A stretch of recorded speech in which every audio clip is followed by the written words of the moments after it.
বিসমিল্লাহির রহমানির রহিম। আজ আমি আপনাদের সামনে একটি আলোচনা নিয়ে আসলাম। সেই আলোচনাটির মাধ্যমে আপনারা এমন কিছু বুঝতে পারবেন যে কথাগুলো জানলে আমাদের জীবনের দৈনন্দিন জীবনের ভালো মন্দকে এড়িয়ে চলা এবং জীবনটাকে সুন্দর করে গুছিয়ে নেওয়া এবং আখিরাতের পথ সুন্দর হওয়া। আজকের এই আলোচনাগুলো একটু মন দিয়ে শুনবেন, যেহেতু অত একটা বড় ভিডিও আমি করি না, ছোট ছোট করি, তাই ছোট ছোট ভিডিও সুন্দর মন নিয়ে কিছুক্ষণ শুনে নেন।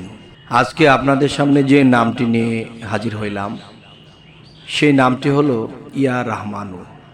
এই নামটি আমরা সবসময় শুনে থাকি, পড়ে থাকি, কিন্তু এটা কখন কিভাবে করলে আমাদের সমস্যার সমাধান হবে, আচ্ছা, সেই জিনিসগুলো যদি আমরা জানতে পারি তাহলে আমাদের আখিরাতের পথ এবং দুনিয়াবি সমস্ত দিকে আমাদের রাস্তা ক্লিয়ার হয়ে যাবে।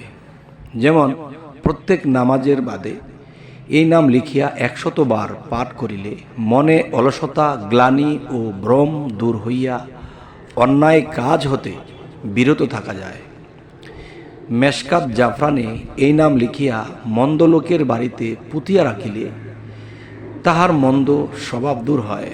তাই আমি বলতে চাচ্ছি যে এই নিয়মগুলো নিজেরা যদি পালন করি তাহলে গ্লানি ও ভ্রম দূর হইবে, অন্যায় কাজ হতে আমরা বিরত থাকতে পারব।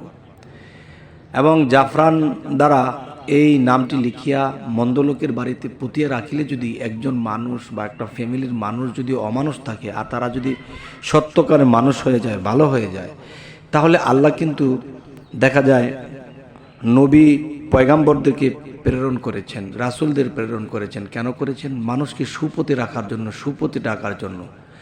আজকে ইয়া রহমানু যে নামটি, এই নামটি যদি আমি নিজে কাজে লাগাই, আমার নিজের উপকৃত হইলাম। এবং দেখা যায় আমরা যদি মানুষের বাড়িতে এই কবচটি পুঁতি রেখে আসি, তখন তারা যদি ভালো হয়ে যায়, আল্লাহর পথে আসে, তাহলে সেই লোকটি ভালো হলে আল্লাহর কাছে ভালো হলো এবং আমার উছিলায় যে ভালো হলো, তাহলে আমিও পুরস্কার পাব।